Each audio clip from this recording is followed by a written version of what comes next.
संतोष देशमुख हत्येतील आरोपी कृष्णा आंधळे अद्यापही फरारच आहे। संतोष देशमुख यांच्या हत्येला महिना उलटला, मात्र कृष्णा आंधळेंना पोलिसांना अनेकदा चकवा दिल्याचं देखील कळतंय। 3 सीआयडी पथकांकडून कृष्णा आंधळेचा शोध सुरूच आहे।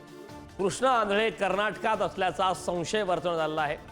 मात्र कृष्णा आंधळे नेमका कुठे आहेत या संदर्भातला कुठल्याही प्रकारचा सुगावा सीआयडी पथकांना देखील लागलेला नाही। कृष्णा आंधळे अद्यापही फरार आहे। कृष्णा आंधळे हा कर्नाटकात असल्याचा देखील संशय आता वर्तवण्यात आला आहे। त्यामुळे या संदर्भात आरोप प्रत्यारोप होत असताना संतोष देशमुख यांच्या हत्येला महिना उलटला तरी देखील अद्यापही आंधळे हा आरोपी फरार आहे।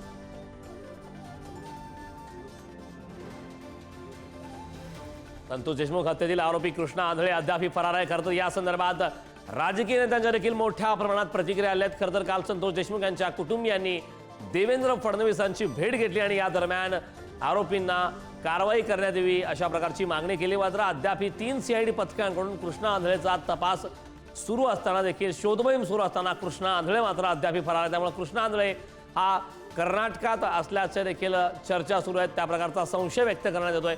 मात्र त्यासाठी सीआयडीची 3 पथकं तैनात आहेत। सीआयडीच्या 3 पथकाच्या माध्यमातून कृष्णा आंधळेचा शोध सुरू आहे। मात्र अद्यापही कृष्णा आंधळेला मात्र ताब्यात घेण्यात सीआयडीला देखील अपयश आल्याचं कळतंय।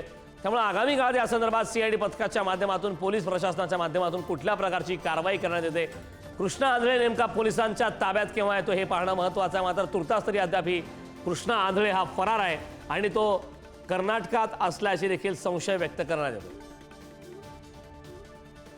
देशमुख हत्येतील आरोपी कृष्णा आंधळे अजूनही फरार आहे। खरं तर हत्येला महिना उलटला, मात्र अद्यापही कृष्णा आंधळेला पकडण्यात मात्र सीआयडी पथकाला देखील अपयश आलेलं आहे। या संदर्भात इतर सर्व आरोपींना मात्र ताब्यात घेण्यात आलं। देशमुख हत्येतील आरोपी कृष्णा आंधळे हा फरार आहे। मसाजोग येथील सरपंच संतोष देशमुख यांच्या हत्येनं महाराष्ट्र हादरला। अतिशय क्रूरपणे हत्या करण्यात आली आणि त्यानंतर तो मुद्दा विधानसभेत देखील उचलण्यात आला।